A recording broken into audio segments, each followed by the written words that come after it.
So, I don't know if you know what the app Meet Me is. If you don't, it's a social media platform that's sort of like MySpace. You can create a profile with pictures, interests, a bio, and look for people near you. Primarily, it's used for dating or flirting, but occasionally you'll get people that will message you actually wanting to be friends. Around 2016 or so, I was very depressed and lonely. All of my friends were moving on with their lives, and I was balancing full-time work and full-time school, which meant I was pretty much never available. The only person I really had in my corner was my then boyfriend and now husband, but he worked 3 p.m. to 11 p.m. as well, and wouldn't be home until very late at night. That meant I didn't have anyone to spend the majority of my days with.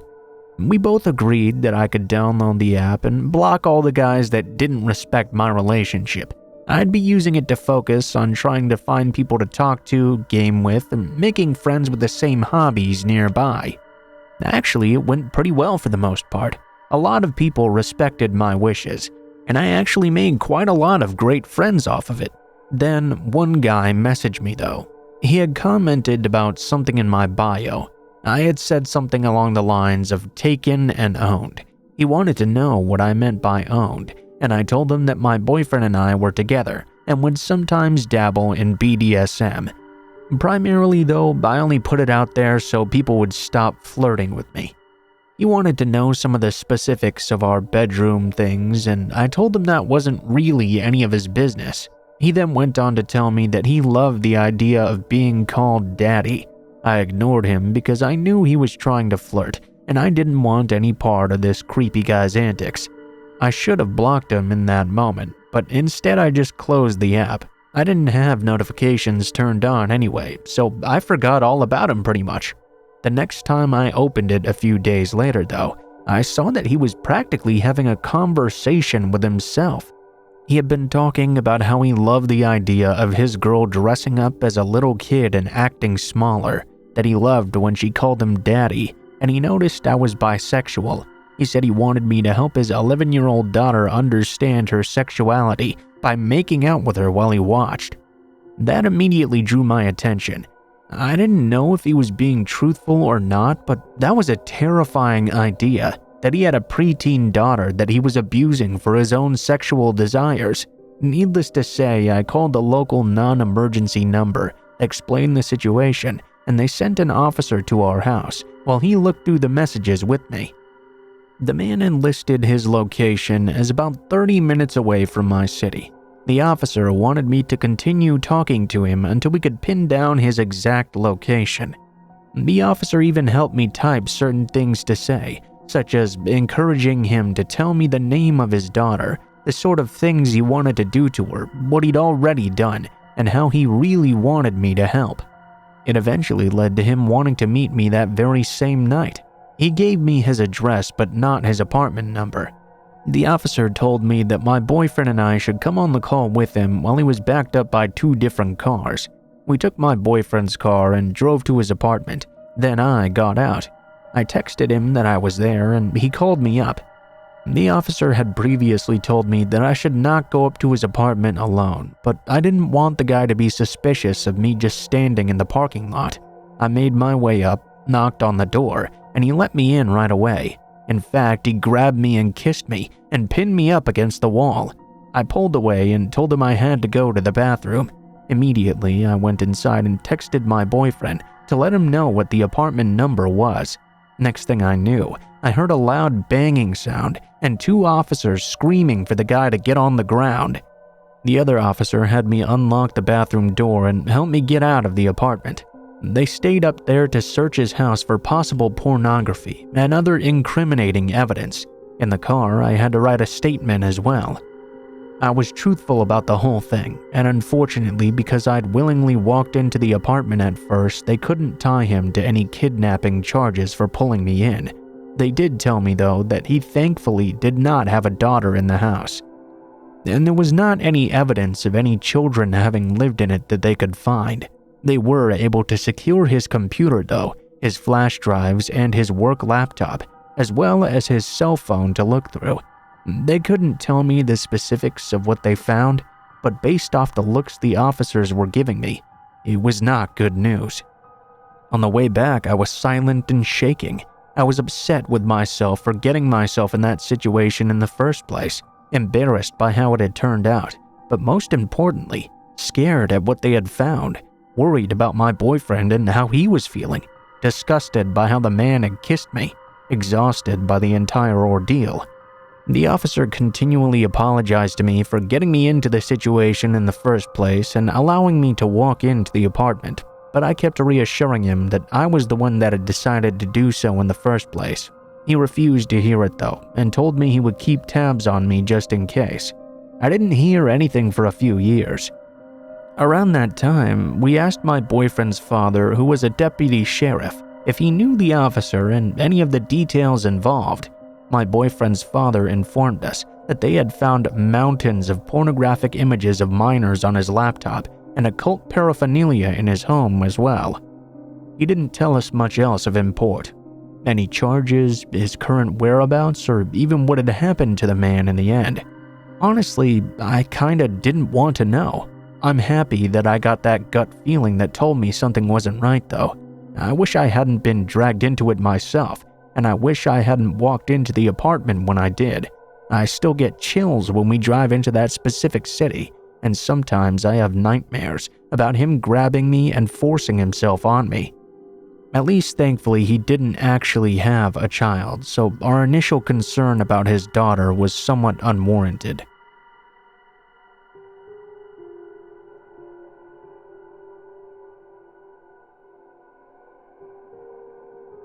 I was about 8 years old as I remember it, walking home from school. I took the long route, which meant I was closest to main roads, where I could be seen just in case there was ever something shady happening, like someone trying to take me. My parents thankfully had taught me right. I knew all about stranger danger, don't talk to strangers, don't accept candy, never get in the car no matter what, etc. So as I turned the corner that particular day down my grandparents' street, immediately I could already feel something was not right here. I could hear the sound of an engine idling, low muffled tires crunching gravel, and twigs snapping behind me. My stomach dropped and my instincts heightened, narrowing in on the sound of that engine. I was waiting for it to rev and for the car to fly past me, but it did not. I picked up my pace a bit, not too fast to set this person off, but just enough to test the waters. See if this car would move on or match pace with me following behind me. The car just stayed behind me, inching along every few seconds. I checked the distance ahead to my grandparents' house. It was literally 2 houses away, but their house was across the street. If I cut across and ran, I was afraid this person would catch me before I could make it there. I started walking on lawns, moving as far away from the street as I could without setting them to jump out and grab me. As I did this, the car sped up and pulled up right along beside me. All of my warning alarms were going off now. It was a white sedan, and I'll never forget the driver's face. A Caucasian male in his 30s or early 40s, tan and wearing dark glasses that covered his eyes. I glanced at him and kept walking. He pulled up beside me, keeping pace, and rolled by at 2 to 5 miles per hour. Then he stopped the car, engine idling once more. Miss, excuse me." He asked me if I knew how to get to some location I don't even think really existed. I stood tall as I walked on. My parents had taught me to always be confident and send the signal not to fuck with me. Not stopping on my walk at all, I called out, "No, sorry, don't know that place." I was hoping someone would hear me. I moved further up on the lawn and quickened my pace. The man stopped the car and started to open his door. I started running, and he sped off after.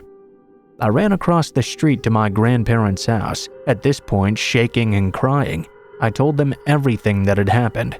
They tried to calm me down and told me it was probably just someone who was lost and not to worry. I think they thought I was just overreacting, but nonetheless, that was the last time I walked home from school. I found out the very next day that there was a story in the local paper about a girl who had gone missing in that same area, and a number of attempted abductions earlier and after as well. The description of the vehicle and the driver was exactly the same as the man I had seen.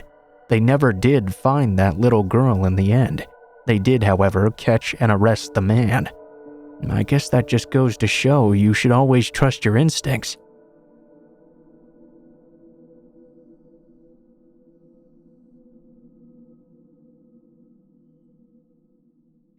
Okay, so let me just start out by saying this. I'm a tall, lanky, goofy, friendly-looking white guy with long hair living in a somewhat downtrodden area, Greenmount of Baltimore. People get stabbed, shot at, and or murdered night or day, at least once a week in this area. Anyway, this happened about 2 years ago. I was walking home from the subway to where I lived about a mile away. It was nighttime, I think. I forget what time exactly, but it wasn't particularly late at night. For some reason on this day though, there were not a lot of people around. I had just moved to this particular area of Baltimore, so I didn't know this was a bad area yet. I had looked up which route I needed to take prior to getting on the subway, so I had a good idea of where I was going. I knew from some previous experience and stories I'd heard that it was not a good idea to 1. Have your phone out, or 2. Look like you're unfamiliar with the area anywhere in this delightful little city. Basically, it was only a couple of turns I had to go down. The main part of the journey was the first street, which, lucky for me, was a main street with lots of streetlights and traffic as well. In that area, I pretty much felt at ease. After about 3/4 of a mile, though, I found the turn I needed to take. Great, I thought to myself. Only about 15 more minutes and I'll be home safe. I made the turn and began to walk down, but after a block, I noticed it had gotten very dark.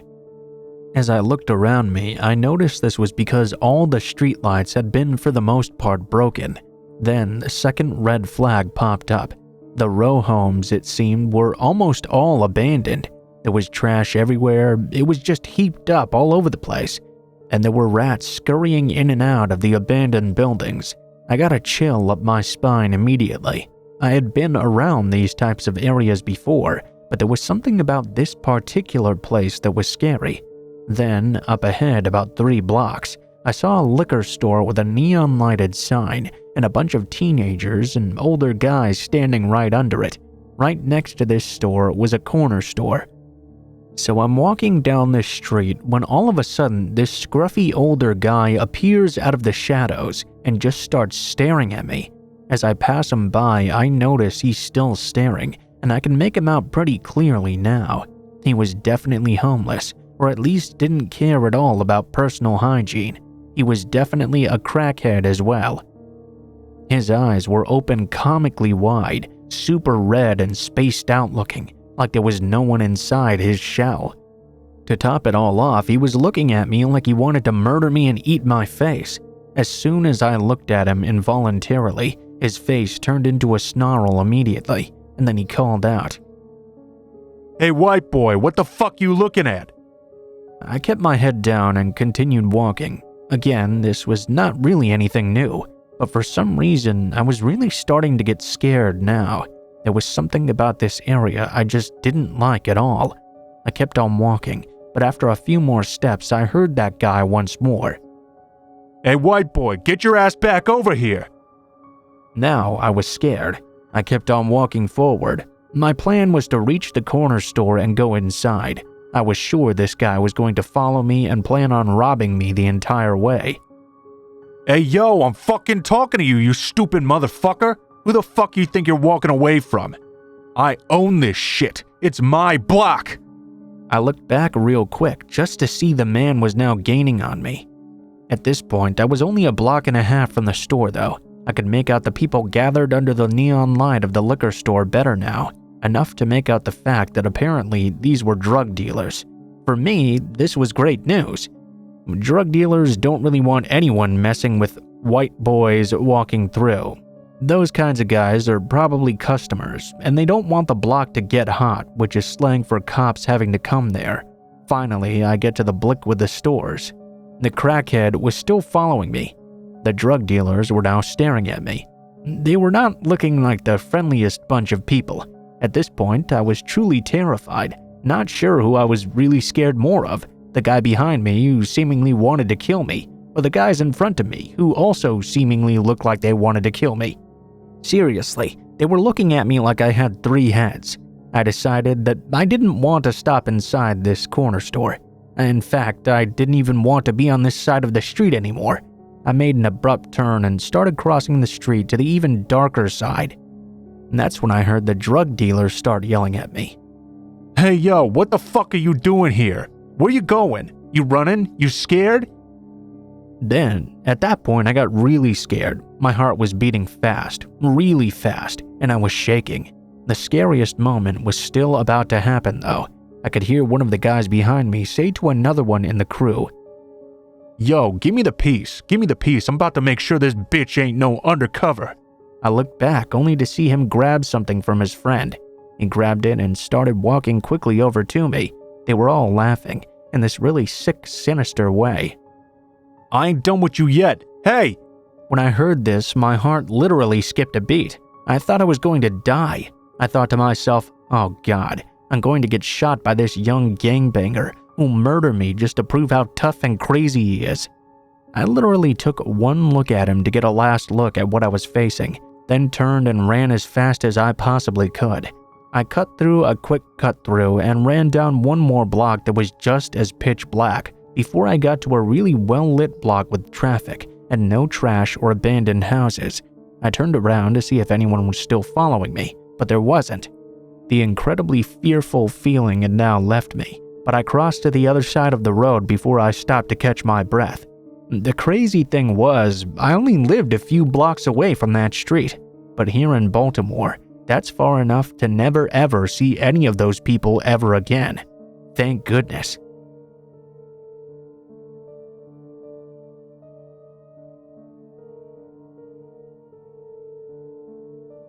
I was sitting at a gas station in Olympia, Washington, waiting for my boyfriend to finish using the bathroom. It was one of those bathrooms where you had to walk inside to retrieve a key, then walk out to the bathroom on the side. While he was in there, I noticed another man walking on the sidewalk in front of my boyfriend's car, headed toward the store. For some reason, though, this man struck me as quite odd. He appeared to be in his late 20s or early 30s, had light hair and blue eyes. He was even somewhat attractive, but I felt immediately that something was not right about this guy. He headed right into the store without making eye contact with me. That was pretty normal, but still. Within seconds of noting his presence, I thought about how my boyfriend had left the car running and anyone could just hop in the front seat and drive away. I was also aware that in order to lock all the doors, it had to be done from the driver's side lock button. I was wondering if I should just reach over and lock the doors at the side of this man. Then though, I thought it would be noticeable that his presence had caused me to visibly reach over and lock the door on the driver's side. It might be considered offensive if I did this upon noticing him, and I was a lot more worried about that sort of thing back then. Right as the man lined up with the driver's side door though, suddenly he lunged and jumped to open the door. It was an inhuman, almost animal-like move. The thought of how quickly he acted to grab that from just standing on the sidewalk still sent shivers down my spine. Since I had already been apprehensive though, my reaction was immediate. I locked the door just in time to hear him grip the handle and start yanking. It was then that he and I made eye contact. I could see his eyes looked like they lacked a soul. They were just completely blank, no emotion at all. As quickly as he lunged at the car and tried to break in, he switched back to a completely normal stride in the direction of the store entrance. He didn't actually enter the store though. When he got to it, he picked up his pace and walked right by the entrance and out of sight. Moments later, my boyfriend emerged from the bathroom, returned the key, and approached the driver's side door. When he found it locked, I told him what happened, and we debated on whether or not to contact the police. Since it was late and we were tired though, we decided to just drive home.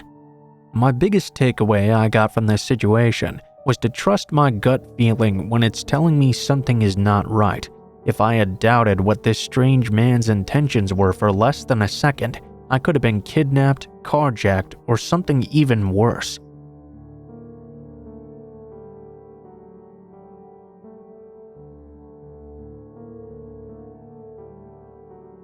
One afternoon, after coming out from a lifeguarding course on my birthday, I decided to walk back home the long way around.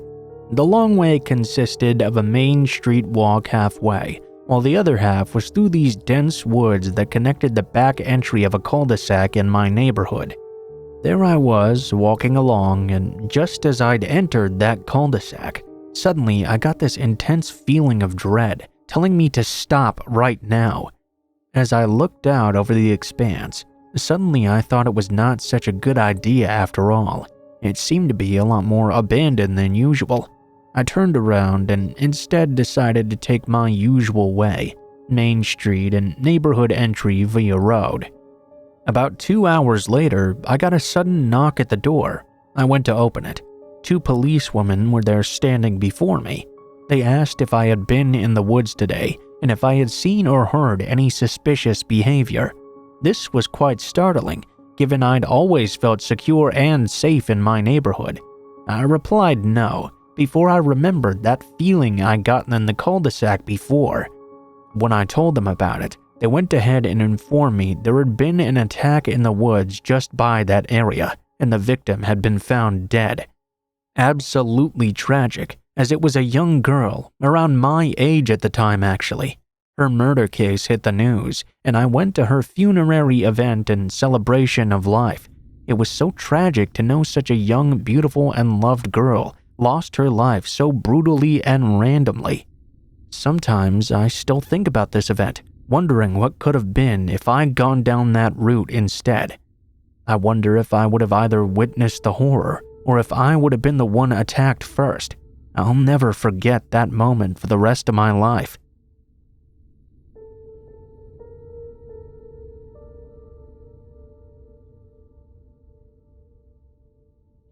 This happened to me as a teenager. I had split up with my boyfriend several months beforehand.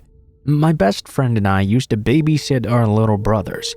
They were around the same age, so it was actually a perfect arrangement. Our parents worked second shift or attended college at night. This meant we were always alone at night. This was in the early 70s as well, so nobody really locked their doors around there. Sometimes we were over at her house, 2 houses down from mine, and sometimes we stayed at mine instead.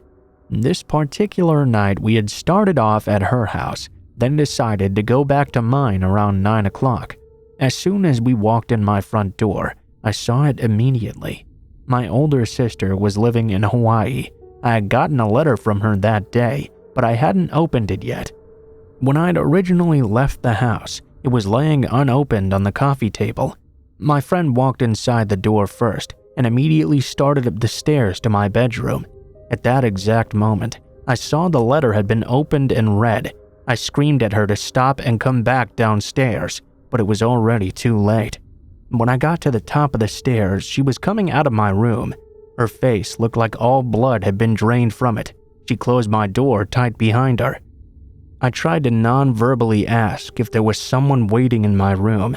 She said no, but I could see she was lying, and very scared as well. She had never met this particular boyfriend of mine. I pushed her out of the way to get into my room.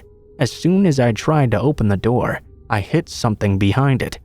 I was scared to death at this point, and she was in shock standing there. Our brothers were both around 5 years old. Luckily, they were downstairs distracted and watching TV. I shoved the bedroom door open as hard as I could. It opened just enough for me to look inside the room. The room was pitch black, no lights on at all. I reached my hand through and switched it on. There stood the boyfriend I had stopped seeing months before.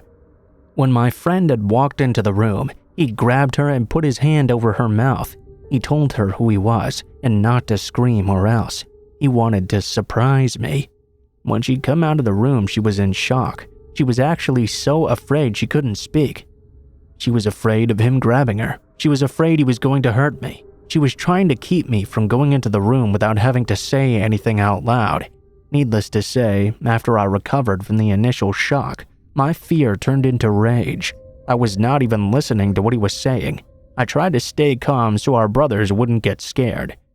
I told him I would walk him outside. When we got out of the house, I immediately attacked him, slapping and punching him anywhere I could. I told him if he ever came to my house again and threatened my friends or anyone else, I would have him arrested for breaking in.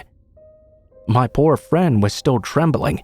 When she could finally speak, she said she thought we should start locking the door from now on. I told her I could have him arrested for what he did. It wouldn't have bothered me at all. She didn't want to, however. We did start locking all the doors and windows, though.